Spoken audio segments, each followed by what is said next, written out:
And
since the baton was passed, I've been down, cause failing's not an option, and dad is not a noun, not at all. Adjacent, take 10 paces, get murdered on sight. All things in dark get revealed by the light. Add fright to everyone that's hiding in the shadows. Voice alone causes shivers down the bone marrow. No battle. Welcome to another episode of Dad Is Not a Noun. My name is Ishmael, changing the narrative for men of color fatherhood, as well as changing the narrative on the things I care about. And today, what I care about is poetry and mental health, number 3. As a person that loves poetry and also all about mental health, my brother's doing the same thing. I'm honored to have him on. I'm gonna let the people let the people know him. You know, he's an extraordinary poet. He's a devoted husband, just a wonderful human being, raising 2 beautiful daughters, the one and only LiteSkin. Tell the people who you are, LiteSkin. Peace, brother. Peace. First and foremost, man, thank you for the platform. You know, a lot of great stuff that you've been doing, man, and thank you for the invite. So I am LiteSkin, spoken word artist, MC, hip hop down to the socks, right? So LiteSkin is LiteSkin, stands for living it through every situation known to nature. Everything that I do is pretty much set forth to empower, even with my regular day-to-day job and the stuff that I do outside of arts. Anytime that I have a chance is to empower, enlighten, and help as best I can. I am a father of 2 beautiful daughters, husband to a beautiful wife, advocate, community fighter, youth advocate. So the list goes on and on, many hats worn, but, you know, most importantly, definitely love to dive in with the sword and you know, get my pen and my linguistics going. That's what I'm talking about, brother. My first question, I always ask my guests who comes on and vulnerable and share their truth. How's your heart? Great question, man. I think my heart is as protected as it can be. I feel like the heart is the main source of all things, right? So I think it is as protected as it can be right now, but also ready for whatever else comes. I think my heart is good right now, but I want to say that, you know, there are a lot of things that I think we've become very numb to. So that within itself at times is not necessarily as healthy as it should be. But at the same time, we got to know how to protect our heart, protect our spirit, and just know that there's more to come, right? So we just got to armor up as best we could. True that, man. I didn't talk about how you learn to not be numb. Because, you know, you come from a generation, myself from a generation where, you know, we really didn't have anyone to look up to. and sometimes the streets became our mentor. Right. And that Right. was the transition of numb. But your writing kind of show you a different way. Like how did that help you? And like who were some of your mentors that help you with your with your writing skills? Because that's something you just can't just do off the bat. Someone you had to learn that from somebody. You had to be inspired by somebody. So I know I broke down two different questions for you, but if you want to break down those two questions. Yeah, definitely. So the first question, I got to be honest with you, I'm not sure if I have mastered how not to be numb. So again, my name being LiteSkin, right? LiteSkin stands for living it through every situation on nature. So I think my combatants of how to get through things has really been and continues to be, I'm gonna get through it regardless, right? Living it through every situation known in nature. So no matter what it is that I've gone through, no matter what it is that's set forth for me in the future or even in the present, I'm gonna get through it. You know what I mean? So, and I will say it's a defense mechanism that has helped. It has served the purpose. But as you get older, you start to understand that becoming numb or becoming aware of, but yet knowing that things are going to be what they are regardless of your actions, it becomes somewhat of a Rubik's Cube. It's a conundrum that you got to crack, right? So I will say that it has helped in many situations, just knowing. So for the frivolous and the small, right, I can't be affected by nothing less than something I can't get back, right? But for those things that I can't get back, loss of loved ones, livelihood, all those things, it's just kind of like, all right, how do I kind of like, spear through whatever the situation is and just conquer that, right, as best I could. In regards to my mentors, I got to be honest with you, I think my mentor has been life. I think that since young, I've gone through a lot, lost a lot of people, lost a lot of loved ones, lost a lot of things I can't get back. Some of the people I looked up to in regards to how their pen moved, I would have to say Rakim. You know what I mean? I would have to say, some of the people that for the most part, they were speaking up at a time, Gil Scott Heron, Dr. King for the most part, right? Malcolm X, Che Guevara. These are people that may not have been MCs or lyricists, right? But at the same time, one of my biggest, outside of my father, of course, my father and my mother have taught me a lot, but they weren't linguists like that. They weren't, they spoke from a soul of a lot of knowledge and wisdom.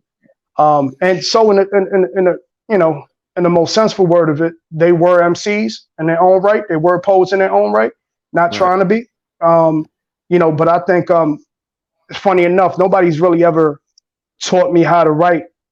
Nobody really taught me how to write a 16 or bars or poetry. It's just kind of like, as I think honestly speaking, that was my my therapist. I think when I was young, you know what I mean? Like being in school, going through certain things, but then you start, and the era that we come from, right? Being a poet wasn't cool. It wasn't, so it began with me being an MC and then embracing that inner poet, that inner spoken word artist or that orator, so that inspiration came from life itself and just those before me that laid down the groundwork. That's dope, man. And then to talk about what inspired you to write that piece, Letter to Gil Scott. Again, man, a lot of times, very few people will stand up against what the regime or what the agenda is, right? So he was one of the few, let's speak about it, right? I.B.O. Doon, the great I.B.O. Doon, the last poets. But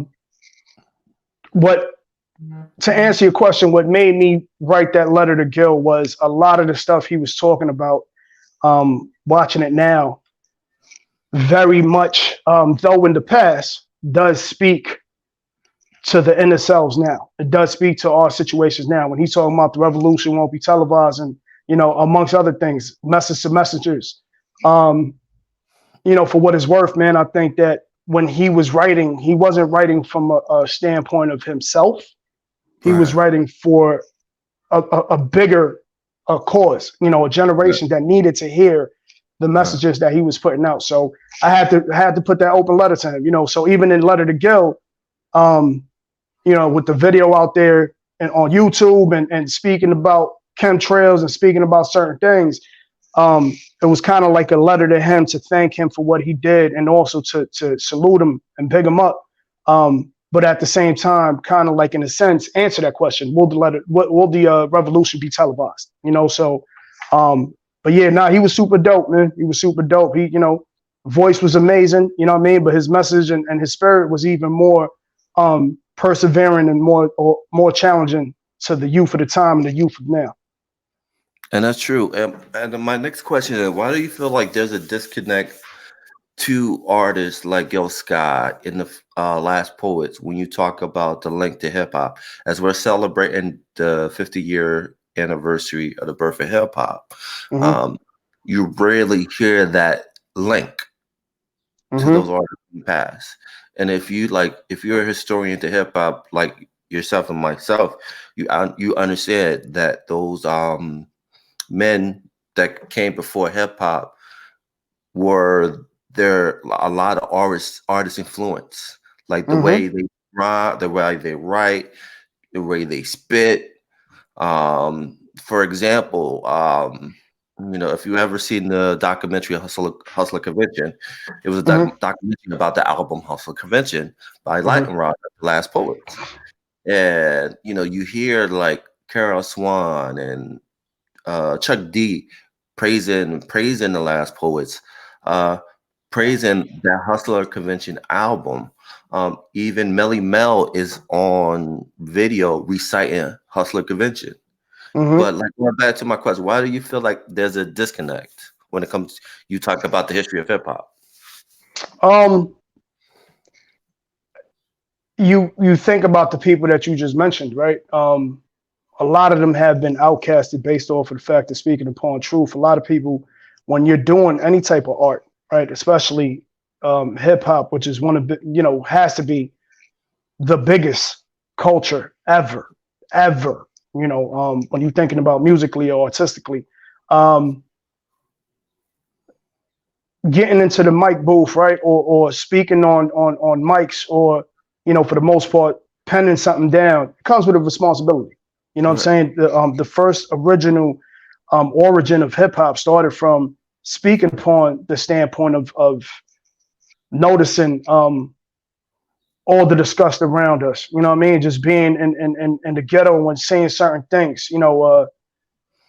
Just the message, right, and all those things. So what happened is that I believe the industry found a way to make money off of a culture that was empowering Black and brown. You know what I'm saying? So I think the disconnect comes more so based off of the fact that it's a taboo to speak upon and empower and enlighten, just based off of the fact that a lot of people that have done it in the past have been blackballed. They're not the way, and I had for the most part, there was a interview by one of the Bone members, and on my podcast, on the Sound Minds podcast, we had someone from Hieroglyphics, right? And I don't want to mention by name just because I don't, but a question was posed in regards to a meeting that was had with hip hop, not even hip hop, but with executives that owned all types of record labels, in a meeting that was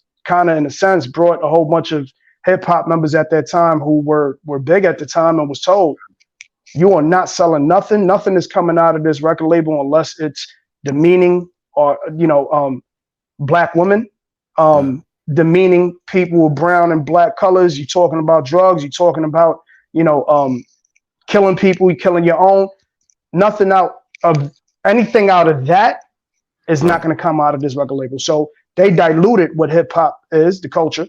And on the 50th anniversary, right, it's important for us to speak upon that comfortably.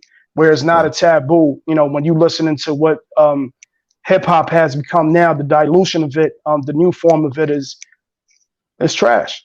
You know what I mean? And a lot of these, speaking upon one of my daughters, well, actually both of my daughters, we were talking about that. You know what I mean? Like the drill, all that's going on. These kids are killing each other, constantly talking about how they smoking on a pack of a dead person. And if you think about that, that's exactly what the record labels want. You know, there is a very well-known fact that these new rappers, and I call them rappers, I don't call them MCs, these new kids that are getting signed, life insurance is being taken out on them right now because they know you're going to get me the money that you're going to get me, but it's strong possibility that you may die within the next year or two.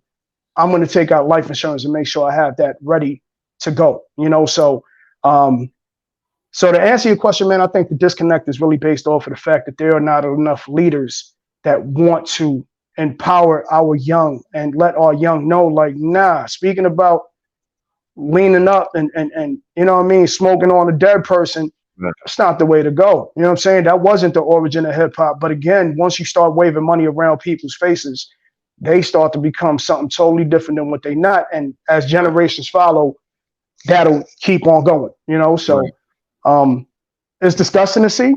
It's disheartening to see. But I think at the same time, it's one of the things that I always say, man, you got to be responsible in that booth. You never know who's listening. You know what I mean? Even when like you doing something as powerful as this, right? That is not a noun podcast and we having an interview. Somebody might come on here half drunk, half high, like, yo, Ish, I didn't pop, right? So it's just kind of like, you know, every time you are out there, I always say this to everybody, man, you are not only a representation of self, you're also a representation of whatever it is, your family, your job, you know, your children. So we got to be mindful of that. And talking about being mindful, just talk about being mindful as a father, as a and how you put yourself out there lyrically, because that's the one thing I've learned. Like listen to your music, you don't curse. Right. Where did that come from? It's funny. I used to curse when I was younger, right? Used to curse when I was younger, as you know, grew up in the hood and all that, right? Saying the N-word and all that. So, heard Rakim one time. He said that he didn't curse in his rhymes because he felt that your speech is more powerful without cursing. And Rakim probably cursed, I want to say, 5 to 6 times in his whole career, probably a little bit, 8, probably. But with hearing that, as I was growing and my mind was starting to absorb certain things, it became very notable to me and very, very clear that for me to speak without cursing and still get my message through and still be as powerful shows that there's a greater us. You know what I mean? Like we could simply, and especially, you know, truth of the matter is, back in the day, you know, shout out to my Sound Minds family. We used to hold down shows and, you know, freestyling. We used to, you know, me and my partner Dre, shout out to my brother Dre, man, all knowing, you know what I mean? One half of the acolytes, he and I are the acolytes from Sound Minds. We used to hold down shows 45 minutes to 50 minutes, just flowing off the head. And, you know, it's a little challenging when you're sitting there and, you know, I beatbox, everybody got socks and everybody got, then when you're thinking about a word to fit in, it's easy to put in a curse word to bridge that. And no lie, crazy enough, I remember when I started to decide not to curse, I'm on stage and every time I would curse, I slapped myself in the mouth. Wow. So in the beginning, people were sitting there like, yo, this man got Tourette's. What's wrong with him? You know what I mean? But then I explained it. And then sure enough, I trained myself not to curse, you know, despite the fact that cursing is so prevalent, you know, in our communities. So, you know, in no way does it put myself in a thought process of me feeling like I'm an angel or better than anyone, or I just, you know, Rakim said that, man, it touched me. And I was like, oh, nah, he's right. You know what I mean? So, so yeah, that's where the origin of that came from. And now my mind is trained when I don't even feel like there's a need for it. Right.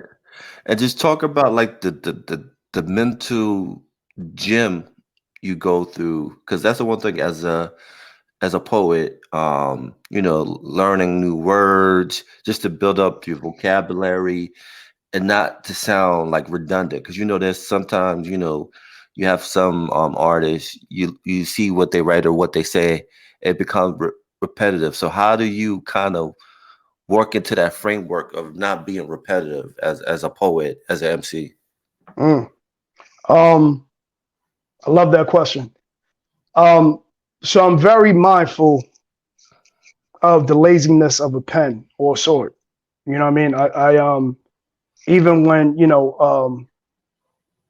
no disrespect to nobody, right? But I think for the most part, you can hear when somebody is putting thought into what they're saying, right? So when you actually penning something down and you putting something on paper and you know, hit the cat with the bat. Now we back like that. You know what I mean? It's like, all right, cool, man. What are you doing? You know what I'm saying? So Right. I challenge myself every time I'm writing to make sure that there's not a repetitive or redundant type of, right? So the topic might be the same. If I'm talking about empowerment, if I'm talking about revolution, if I'm talking about our people being better, the message might be the same. It might just be differently written, or it might come off different, right? And challenging myself to always, one of the biggest things that I'm big on is entendres, double meanings, staying on point with my pen. Where so sometimes I've always been a fast writer, you know what I Right. mean? So, but at the same time, there's times, man, that I hear things out from some of our favorite artists out there, right? It's crazy. There's a couple of things that I'll hear, and I'm like, "Yo, I said that, man." You know what I mean? And it's crazy because the thing about art is also timing, right? So you may come up with the dopest idea, and then somebody else who's out there with a machine behind them says something, and it's the same idea, and you're like, "Damn, man, I just," and that's why a lot of times what I learned is, don't sit on something. Try your best to try to get it out, right? I am comfortable, I'm comfortable within my own skin to know that if somebody says something that I already wrote, that I could now, I mean, before I used to sit there and be like, yo, who's in my room? And who's listening? Right. You know what I mean? So, but at the same time, just know, like, nah, if I wrote that and, if I put it out and that's something that's already out, it is what it is. You know what I mean? So, I challenge myself every time I sword something down, and I just want to, there always needs to be, if I say, the word a ton is not just talking about the weight. It's probably talking about something else as well at the same time, right? But if I do say a ton and it just means a ton, then rest assured the line before or after is going to be something crazy. Like, you know what I mean? Yes. So, but art is very subjective. You know what I'm saying? There's a lot of, nowadays I actually just went, I was in an event yesterday, competition, and it's dope to see, the young people, the youth putting out, the stuff that they putting out, but just knowing that the difference within the generations, you know what I mean? Like what's dope to the world now may not be dope to people who know, you know what I'm saying? So, but I love it. I love the new energy. I love that everything is out there, is because what may be spiritually calling for me may not be the same for somebody else who's young. So listening to some drill music or something like that may very well be what they need at that time, so I respect that, so but yeah, I always try to challenge myself as best as possible, man. Keep my sword sharpened. And that's good, man, because it's crazy when you were talking about the new music. Like, for example, like, trap music, like you hear that in like children's songs, like the popular children education shows like Grace Corner, and Jules TV. Like you can hear that trap influence. Like you can hear, like, for example, they have like Jules TV, they have like an ABC song, and it's like it's trap music. You know what I mean? So at the same time, it does if you use it in a certain way, it can benefit because again, that's the current style that the youth listen to. Yeah. But talk about the importance of your craft when it comes to discipline and how's that help you with your mental health through the years.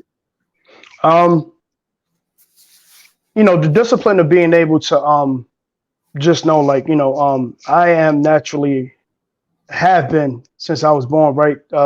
We are a product of our environment, right? Until we master that. I have always been very aggressive. And even when I was writing, it would be aggressive. The message would be aggressive or whatever it is, right? So it came with a certain type of discipline of knowing that if I felt like physical harm to somebody else, or even put myself in physical harm to, kind of like make sense of the world, starting to change that. Something I work with my clients called habit changes. And knowing, like, instead of being upset and grabbing somebody or punching them in the face, it's just kind of like, you know what? Let me chill right now. Let me write.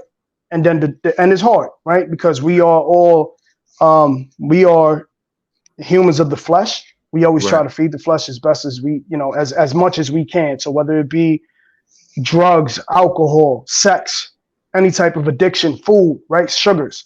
But then being able to entail that to our regular lifestyle and let me write something down rather than go do that, right? So there's a certain discipline that goes with that. And I think that helps me with my mental health just based off of the fact of knowing that, and I don't always get it right, of course, right? I'm human.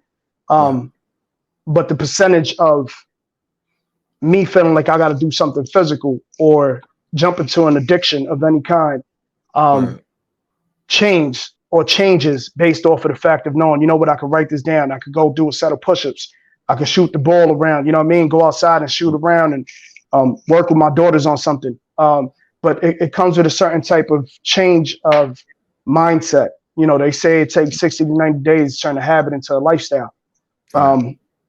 So knowing that, like, hey, I really want to do this right now, but how can that affect me in a negative way? Let me do this right now. It may not feed my flesh the way I wanted to, or the way the flesh wants to get fed, but it's a discipline that comes with the change of the lifestyle. Right. And as you're at this age of wisdom right now, and if you look back, can you kind of talk about how that pen and that discipline at an early age showed you the meaning and the idea of vulnerability? Because I know as an artist, you're spilling your heart out, but you don't know what vulnerability is because you're just telling people how you feel. So now at that age, looking back, do you see where I'm going with this? It's like yeah. You shock yourself. You're shocked now that you were being vulnerable the first time you grabbed the pen and you start writing. Like, give me a little bit more insight on that. Give me a little bit, bro. It's rough, man. Born, raised and bred at the Lower East Side, man. You know what I mean? So, anytime when I started writing and moving my pen, it was really this got to be a rhyme though. You know what I mean? Because everybody around me, like, nobody could know I write poetry. You know what I'm saying? Matter of fact, funny enough, man, I wrote a very short poem for my junior high school yearbook. Okay. And I ain't put my name on it. You know what I'm saying? And the joint was fire, but I didn't put my name on it because I was like, nah, I don't want nobody to know I write poetry. I write rhymes. You know what I'm saying? Because that's the way we are trained. Vulnerability is big, man, when you writing or just arts in general, right? A lot of people hide their emotions and sentiments behind their art. So opening yourself up to the world so that when you write something, that this is allowing people an insight of who you are, what you're going through, or whatever, so sitting there and possibly going through a breakup or something, you turn that into a rhyme, right? So you as creative as possible. Talk about, I don't know, speak about a pen. And you like, damn, everybody's touching her, hugging her, loving on her. You really talking about a breakup, but you like, I think that's where Common came, with I used to love her. You know what I mean? And that vulnerability of, although the origin of the story is a breakup, you can't share that, right? Because when we was 14, 15, 16, I'm out here, I'm trying to mac out. So if you do, you get caught, and then you like, or even something as simple as writing something about, waking up and seeing pissy elevators and walking through crack valves and walking through shootouts and the hood is the hood. You know what I'm saying? So you learn to grow from it. You get a tougher skin, but there is, those times in which hypothetically speaking, a friend of mine, a family member of mine might have got killed, or hurt. And now, what would be, damn, I really should be talking about, this to a therapist and getting the help and assistance, turns into, it's all out gunplay every day. So now you putting that into music, and you're feeding that beast of, I can't be vulnerable. I got to be hard at all times. I got to be tough at all times. So, art of any kind, man, is hard, because then, there's this thing I heard one day where they say, there could be a billion people that listen to what you say and say, wow, we love what you do.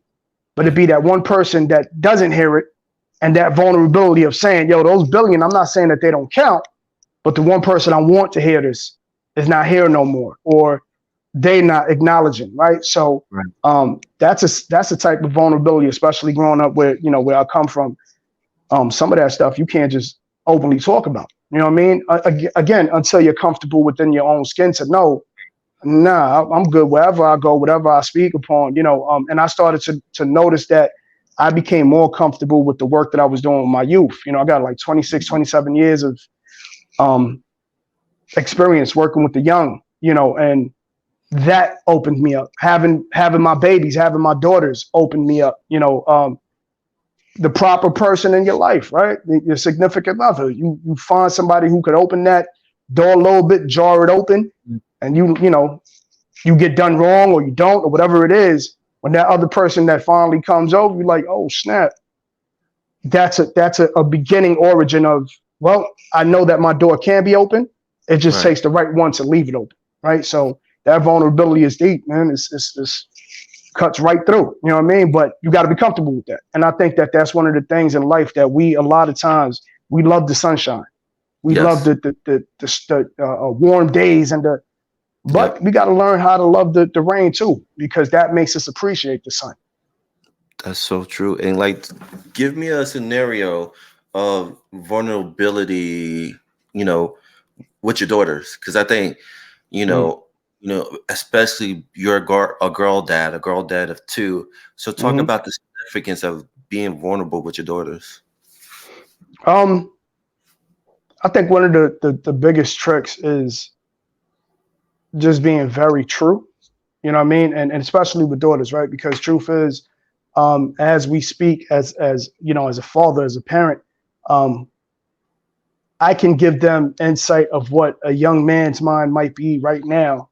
And I know where mine was, right? So being very openly vulnerable, but openly truthful with, hey, be careful. Not everybody's the same, but daddy was out there just feeding flesh, right? So, but also letting them know that my daughters have seen me cry through various situations, various occasions, and being open with them so that they could know, hey, if I'm looking for a significant other, a husband or a partner, a life partner that I want to be with, my father could cry, so could they. And anybody who plays that tough role too tough, stay away from it. You know what I mean? Just based off of the fact that you don't want to sit there with somebody that's going to be non-supportive on you, because shedding a tear might be too much for their character to uphold. You know what I mean? And also, man, just being honest. You know what I'm saying? Like, many a times my daughters will ask me, hey, Daddy, you okay? But my answer is always, I'm good. You know, and honestly, I always say I'm good. The devil hasn't created nothing to keep me down all the time. But my daughters start to read that and they like, nah, Dad, you say that a little too much. You know what I mean? Because we, again, as men, we have learned we have to provide comfort. We have to provide protection. So, so when they've seen me cry, they know like my father is a protector, but he also has a heart that's open enough for him to shed a tear for somebody or a situation that's a little too overwhelming. You know, so we're human. We're human. Sometimes we forget that. That's true, man. And then also just talk about, like you said, being a mentor opened you up to like see the impact of, the life you're having on the youth. And are you still working with the youth? Like, talk about what are you doing now when it comes to mentorship? Because I know you were a teacher, right? In a school, right? No, I was a dean. I was a dean of a high school. Yeah, Talk about dean. talk about Yeah, that. yeah. Talk about So various various titles and dean, counselor, right? So the origin or the beginning of that, really honestly speaking, I think that comes more so from my parents. I am super fortunate to say that I was born from my father and my mother. They're no longer here, and I had them for a very short time. But I still feel lucky enough to be born from them.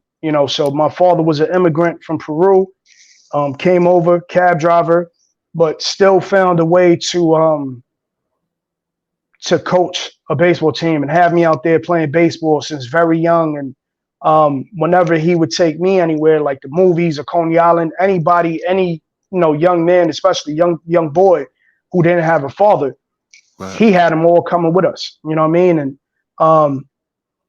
And providing that, whether it was guidance or not, I don't know if he knew he was doing that, but consciously or not, but I think he knew his presence was making some of the kids in the community better.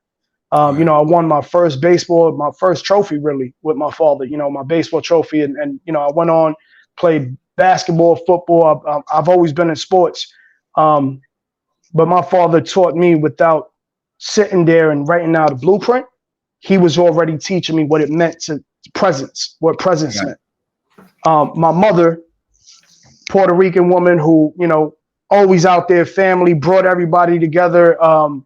Anytime, there have been friends of mine or acquaintances of mine back in the past that needed a place to stay. And my mother was like, hey, listen, stay here for a day or two. You need me to call your parents. I'll work it out with them. And, and she also was, they were both givers. They were both people who provided that presence of that spirit of constantly being there for others. So I don't, for the most part, I took upon that without even knowing it. And, just started working with the youth at a very early age, 15, 16, and continue that, you know what I mean? Like that became my passion. So I always say that line of work, for the most part, has called me. I didn't study to be a certain nothing. I didn't, it's just called me. So currently now I'm working with, I am not exclusively working with the youth like that, because, moved from the Lower East Side and was fortunate to find a job. I am, a coordinator director of an employment program working with people on probation and also people on parole. So I'm a consultant for another county, and so right now my work exclusively is with people on probation, getting them ready, getting them prepared for interviews, using a lot of hip hop, using a lot of spoken word just to kind of have them self-reflect on certain things so that when they step into interviews, how confident they are about that. So but anytime I get a chance to work with the youth, whether it be coaching, I was a basketball coach, I was I try to get in there, but it's not right now is not and as much as I hate to say it, I am not as close and in tune to working with the youth as I would love to be, because of my current job. And, we only got 24 hours in the day. So it's rough. No, I feel you, but just also just talking about the current job you're working with, because I think personally that's a huge age demographic that is left behind. And the work you're Hmm. doing is you're giving them life skills that they never were taught, or they had a bad, I wouldn't say mistake, but they messed up their life by doing something, effed up, Hmm. and Hmm. it changed their life dramatically, where now they get out, but when they were in there they didn't have any thing in place to teach them life skills. So when they get out, they're like, what do I do? And this Right. is where you come in. So just talk about the work that you're doing. Yeah, yeah, definitely. So, for the most part, man, very focused on helping each individual as best I can. A lot of times, yes, depending on the situation, right? If it's probation, some of my people on probation, they probably did 2 months in, 3 months in, but they still need to know how to speak up about their situation, right? And speak upon it with a certain type of confidence that doesn't have them sound questionable when they're in interviews, right? And then speaking upon parole, I have people that did years, you know what I mean? Just coming out 29 years to 17 years, right? And their whole situation is different. You know what I mean? When they went in, they probably were still on beepers. You know what I Right. mean? And now, they probably, when they needed any type of information, they probably were going to the library for encyclopedias. Now you get that one phone and that does everything for you, right? So and that, the work that I'm doing now is more so when it first started, again, shifting from just youth to this population now, um, was a little the thought transitioning behind Right. it was wicked for me, because I was like, damn, all I know is the young, you know what I mean? Although social service is social service, so my approach is still the same. It's just the message is different, because who I was working with before, I was speaking to them about, hey, you don't want to get locked up, or hey, you got locked up. Let's try to get that off your record and work with you. And right where now Right. it's speaking to people my age or older, and they're like, man, who does bald headed do with the beard? And then when they start, they like, yo, you super dope. You know what I mean? Let's so they accept it, because a lot of it is trust too, right? It's hard to jump into a relationship of any kind if even somebody is just assisting you. Right. But how do I trust this one dude when the whole system has failed me, right? So, and it all comes from my brother, rest his soul too, man. My brother Butch, he did about 16 years back and forth inside. So the work that I do is very much aligned with, damn, I wish, my brother would have met somebody to help him. He'd probably still be here, right? So now, so everybody I work with, I see him and all of them, male, woman, Right. Black, Latino, Asian, Caucasian. It's Right. just like, yo, let me give you what my brother didn't seem to have, Right. because they call it a revolving door for a reason. So I love it, passionate about it. I think I'm fortunate to have gone from what I love doing for the many years that I did, and still Right. be in social service and still providing that type of assistance to a different population. And what you're doing is amazing work.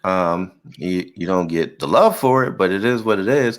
But Appreciate just it. talk about that. You were talking about that trust factor. That again, you were saying, hey, you have these men and women that come to the program, and they're like, oh, am I gonna trust this bald head dude? Like, Hmm.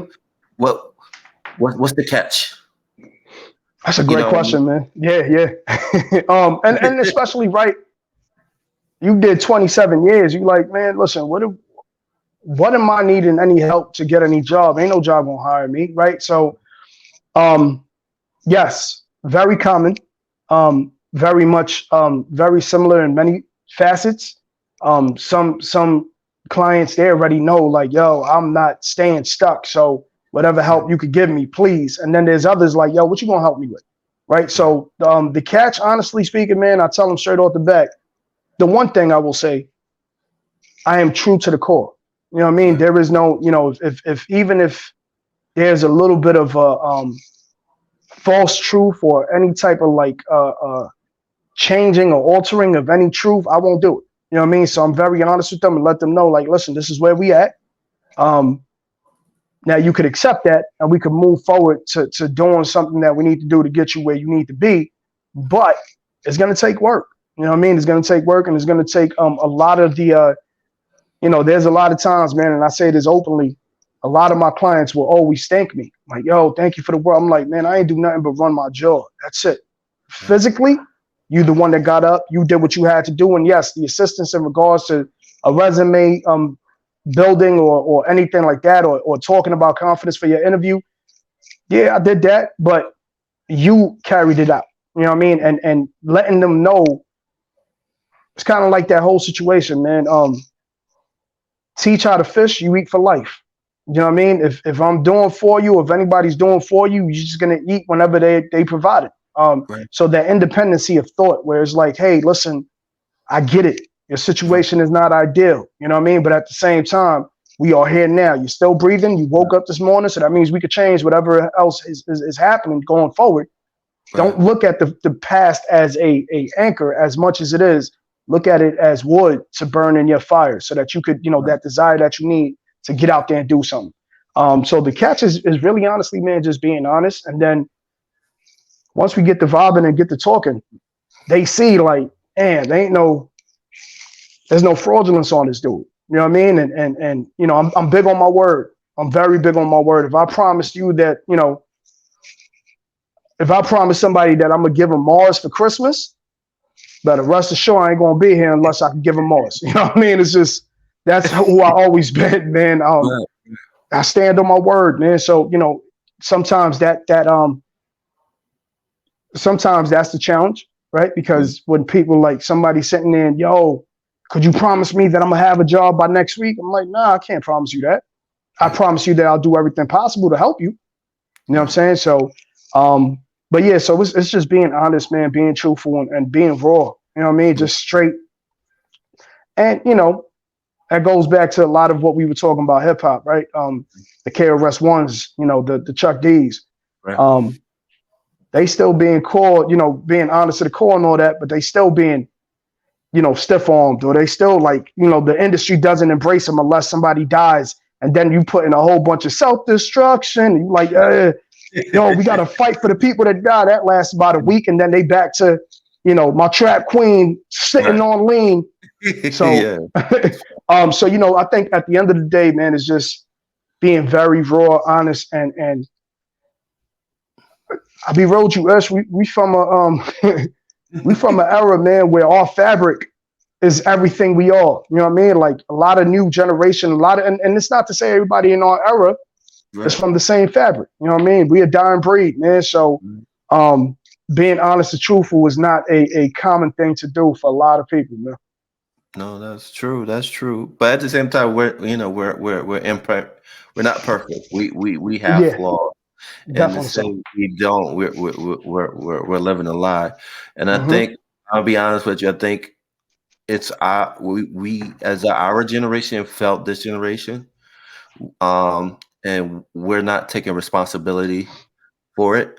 Like we're constantly blaming them for their actions, but someone had to teach them those actions. They learned it from someone. You know what I mean? They learned it from a family member. They learned it from a friend. They learned it from an OG. They learned it. So it goes back up for us to take responsibility to say, you know what? We fucked up. Yeah, 1,000%. We fucked up, and 1,000%. Yep. And we apologize. We could have done better, and our coming up to show them that you don't have to do it this way. You can do it this way. No, we didn't do that. And especially when it comes to hip hop too. Like still today, if you think about it, a lot of the cats in the industry, like the old heads, they still want to stay on top. They, it's a race to the top instead of realizing that everyone can be there. You don't have to be the guy.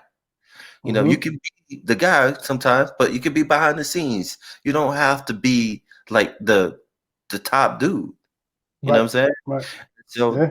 so It's that's a the one. different, you know what, too, man. I think honestly, it's just a different era too, man. And one of my biggest philosophies, man. Got two baby girls. I Right. never want my daughters to look at that, you know, in my eyes and feel like, damn, my father's a sucker. You know what I mean? And I think that we too many people are, and I say this all the time, man. In my hashtags on IG or whatever it is, no suckerism allowed. You know what I mean? So a lot of people are comfortable being sucker, you know, suckeristic, you know what I mean? And sitting there and doing things where they, you know, they don't care how their children are looking at them or what their children are learning or not learning from them. They just like, yo, I'm out here trying to get mine. You know what I mean? Like that whole what's the YOLO, right? YOLO Yeah. came out and everybody like, yo, word. I'm Yeah. gonna go out there, drink a fifth, and drive a Maserati.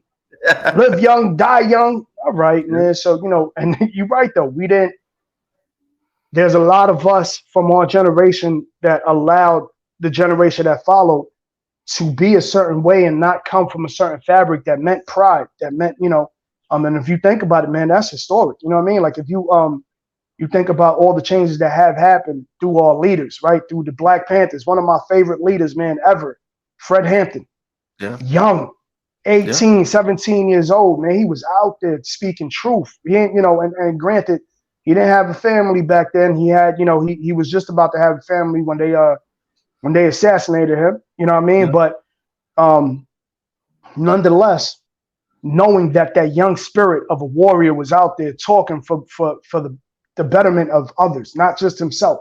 You know what I'm Yeah. saying? That's the type of leadership that we always needed, and we never had that. So what happens is you get people out there just trying to, you know, if wearing a pink skirt with some pink rollerblades make you rich, everybody doing it now. You know what I mean? So and they don't care. Like, and that's where all the partying and yeah, now I'm gonna make a track about partying and you know slipping drugs in this females. You know, and you like, yo, fam, you got a daughter though. How's that even? You know what I mean? So yeah, man.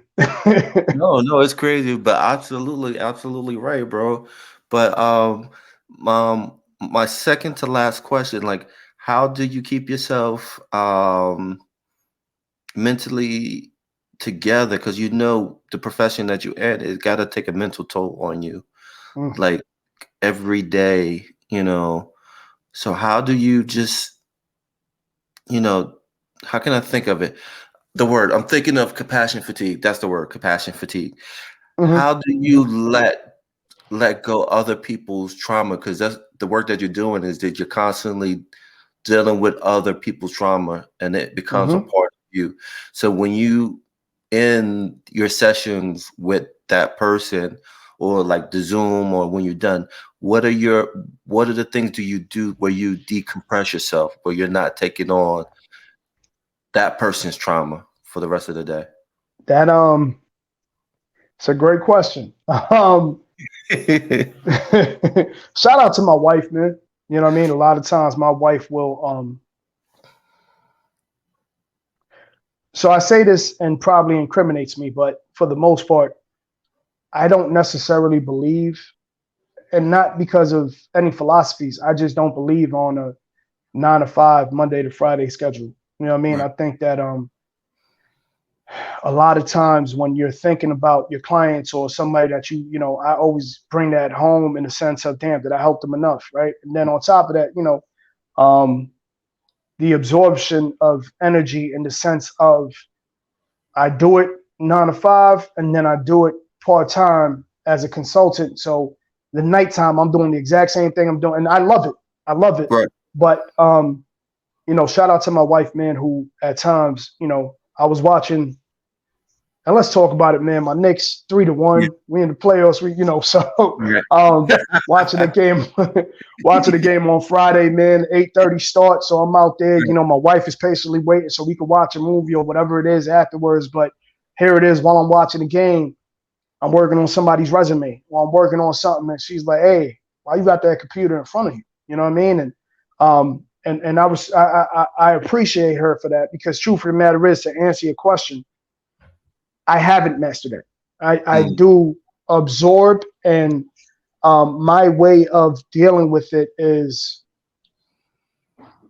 possibly, I want to say, probably through performing or doing other things that, you know, letting my energy out in other ways, right? If I could play ball, if I could, and honestly, it's not in no way will I say that I have a scheduled way to deal with releasing that energy, right? So, so that's something that I need to, I've always been like that, you know what I mean? And I think that's something that I need to kind of, in a sense, know how to transfer in other ways, so there's a great, I implore everybody to watch it, and everybody knows the story, but The Giving Tree. The Giving Tree is a great book, and they got a YouTube short. The dude's voice is right. They got a couple. There's one by Silverstein himself who wrote it, but then there's another narrator. Voice is monotone, but but when you're watching it, you really start to understand, like, damn, am I the boy in life? Am I the tree in life? Is there a balance of both? And, a lot of times I find myself, in no way am I giving myself accolades or tapping myself in the back, but I find myself to be the tree way too much in the lives of others. So while people are very much the boy and they keep on taking and taking and taking, and they're like, well, you're going to keep giving, I'm going to keep taking, right? So, but yeah, that's something that I got to work on within myself to learn how to master. So a lot of times, man, it's a matter of, possibly playing spades on my phone or playing chess, writing down a rhyme, doing performances where I know the cause of whatever it is going to help somebody else. Let me do that. So that's how I try to transfer that energy. That's dope, man. I love that transparency, because that's the one thing, we don't have all the answers. Right. Right. Sometimes we'll fake it until we get the answers. You know what I'm saying? Yeah. But it is important to say I haven't mastered it. Right. And that's a powerful thing. Before we end this, man, this has been a dope conversation, bro. Definitely, brother. I appreciate you. You want to recite a piece? No pressure. Yeah, sure, man. Sure. But I need whatever you like. Theme. The floor is yours. Floor is yours. Whatever you like, man. You know what, man? I in regards to mental health, I penned something down that, I think is good for the topic, right? So this right here is called No Band-Aid, right? And I'm reading it because, like I said, it's not something that I'm performed or comfortable. I wrote it because of mental health. And all right, no Band-Aid. The mind's designed to find blind spots that are hidden from sight. But what if your spirit is conflicted and logic is simply mixed with traumatizing experiences that keep your brain on pivot? What if you are feeling lonely and physical pain inflicted is your only source of solace? What if constant medication that turns into addiction is joined by drugs and alcohol that leads to internal violence? What if you're constantly looked at as different? They say your reality is twisted, so you figure out the trick is, let me drown my emotions so they don't call me sick. You be remiss to go into solitude and deal with these demons, but people call you rude and socially non-appealing. So I sit in the mirror trying to mentally figure how does this function, because the dysfunction got me in a state of disruption, and peace I don't seem to have luck with. Anxiety got me feeling like I can't breathe, and this tortured seed is destroying the inner best of me. Friends and family keep their distance and dismiss how I feel and say it's none of their business. This is my reality. Society hasn't found help for me, only prescribed ways to get rich off of my itch of wanting to stay healthy. So imagine my frustration, the things that I deal with. I am the one forgotten issue that the Band-Aids will not be concealing. LiteSkin 1, 2, 3. Fire, man. We're gonna end it off that. Before we go, how can people find you? And what you got a joint out too? So put that out to the people. Oh yeah. So my brother. So just recently released a track called The Whistler. As I told y'all, in the beginning, everything that I do has multiple meanings, man. So The Whistler is an ill joint, man. It's 32 bars. You know what I mean? And what it is, it's a track that speaks upon multiple whistles or whistlers, right? So it starts off with Whistler from Blade. It actually starts off with the whistle from, Mike Williams and from The Wire. You know what I mean? Every time he whistled, everybody would run. You know what I mean? They knew that whistle was coming. They were like, yo, this dude's about to rob us. So the track actually starts with that whistle, goes into Whistler from Blade, goes into, I had a fight, man. I was in a battle, exposing some wrongdoers. So exposing that as the whistleblower, you know what I mean? And then also, exposing all types of whistles, man, being official, holding the whistle to, in every sport, the referee is the one with the whistle who says, yo, you did wrong on that, right? So there's that. But then the end of it, the inspiration behind it is I'm the whistler to make sure that I keep the name Emmett Till going. Because as we know, he was supposedly murdered, and he was killed and murdered. Young boy, baby, killed and murdered because he supposedly whistled at a Caucasian woman. So I mentioned her in the rhyme too, just based off of the fact that she made that supposed confession of, nah, he never whistled. And so I speak about the demons on that too. But yeah, so the Whistler's out, all streaming services, every track that I have, all streaming services. I actually trying to finalize this track, man, for the 50th anniversary of hip hop. And it's called Masterpiece, but Masterpiece, PEACE, which stands for positive energy, always causes elevation. Nice. But it's an ode to all, graffiti artists, visual artists, the Basquiat's, the Warhols, the Keith Herons. So 4 verses on there. The feature on there is crazy. I'll say that, but as we get closer, I'll be releasing more information on that, man. But the feature, anybody who knows Mouse, I'll say that, anybody who knows Mouse is going to be blown away. So, but it's all about hip hop, man. It's all about, graffiti artists and paying, ode. So that'll be coming out soon. In regards to finding me, alias LiteSkin on YouTube, you can see the Letter to Gill video, all in one body video, which is one of my favorite joints. It takes a whole different journey. Real LiteSkin 123 on IG, and that's LiteSkin LITESKIN. So REAL LITESKIN 123. Facebook LiteSkin. So anywhere and then in regards to all of my music and my art, man, that's all on every streaming profile, anything that you could, your Apples, your all that, right? You can find my music under LiteSkin. So like I said, man, it's all about art, man. It's all about empowering, enlightening, and having platforms like this. So while I'm here, Ish, I'm gonna tell you straight off the bat, brother, you ain't gonna get away with a whole bunch of questions. Don't. Yo, first and foremost, brother, you are beyond super dope with your philosophy and the way you carry yourself, man, and your demeanor in regards to constantly supporting and helping others. I can't tell you how much that's appreciated, brother, because speaking on fabrics, there's not enough like you. You know what I mean? There's not enough people who will sit there and, we used to have, and all of y'all, if you want to check out Sound Minds podcast, you can look that up on YouTube. Countless interviews, man, in about a year. We did like 50 to 60 episodes. Whole bunch of people, man. Grandmaster Cash, who else, man? Uncle Kurt, you know what I mean? But this brother right here, I don't care if we had 1,000, 100, 5 people.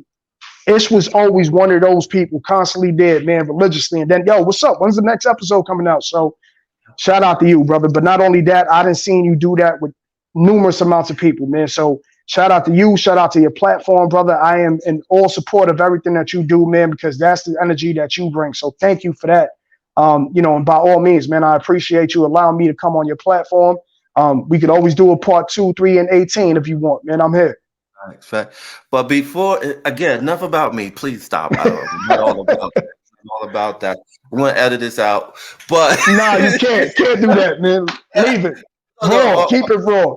bro. Also, real stuff. Before we end this, you got a performance coming up. Talk about that, please. Before we end, you collab. You're doing stuff with the Real Dads Network. Oh yes, sir. Poetry. Talk about that.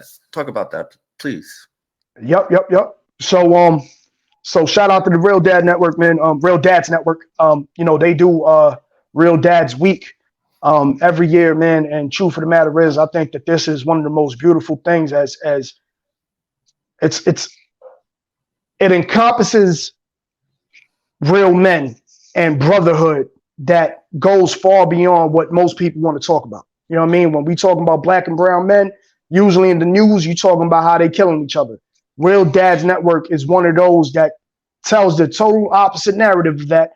So Real Dads Week starts off with an outing, barbecue, out, and you guys want to get the address. That's going to be, if I'm not mistaken, Westchester.